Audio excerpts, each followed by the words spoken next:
맹지 상태대로 평가하는 방법. 그래서 도로 개설이 타당하지 않거나 토지 이용상 맹지로 하더라도 지장이 없는 경우. 그러니까 지목이 임야, 뭐 전답 이런 것들은 사실상 건물 못 지어도 상관은 없죠. 그래서 그런 거 나오는데 맹지 이용 상황이 농지, 임야, 농가주택에 부속된 텃밭 등인 경우에는 현재 상태로 이용하면 문제가 없고 그게 주변 상황이 다 그렇게 쓰고 있다고 하면 그 기준으로 평가를 한다. 이미 시세가 형성이 돼 있을 거니까요.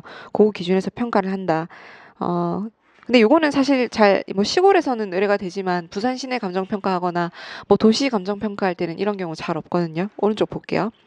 도로 개설을 조건으로 해서 평가하는 경우, 그러니까 도로를 개설해야만 대상 토지의 효용 가치를 발휘할 수 있는 경우, 이거는 도로 개설의 가능성이 비교적 높은 경우 진입로 개설을 전제로 자루형 토지를 상정해서 평가액을 구한 뒤 도로 개설 비용을 공제해서 최종 감정 평가액을 구한다. 이게 무슨 말이냐면 예를 들어 내 땅이 여기 추면에 있어요.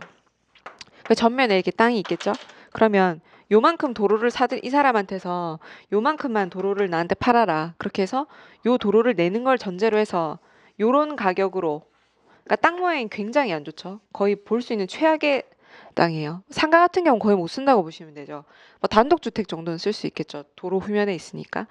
요렇게 해서 요 도로를 사들일 경우에 요런 모양의 땅을 기준으로 이 도로를 접한 땅의 기준으로 땅값을 평가한 뒤에 이 도로를 짓는 데 들어가는 비용, 땅을 사들이는 비용이 있을 거고 도로를 또 이렇게 내는 데 들어가는 비용이 있겠죠. 뭐 요 땅하고 담장도 세워야 될 것이고 뭐 포장도 다시 해야 될 것이고 이런 부분이 있죠.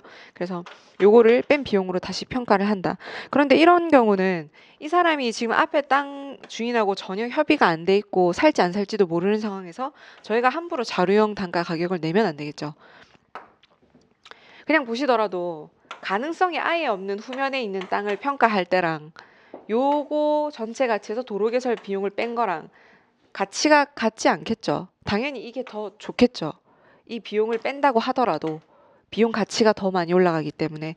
그래서 그런 거를 고려를 해야 되는데 요거는 저희가 의뢰를 들어올 때 이게 지금 실현 가능한 상황인지에 대해서 검토를 한번 해야 된다.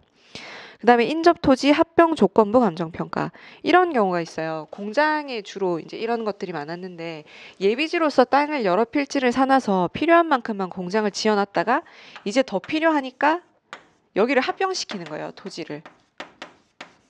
그럼 합병을 전제로 평가를 한다라는 거는 원래 이 땅의 단가랑 이렇게 다 했을 때 단가를 따지면 단가는 떨어지겠죠. 형상이 안 좋아지고 뭐 그런 여러 가지 이유 때문에.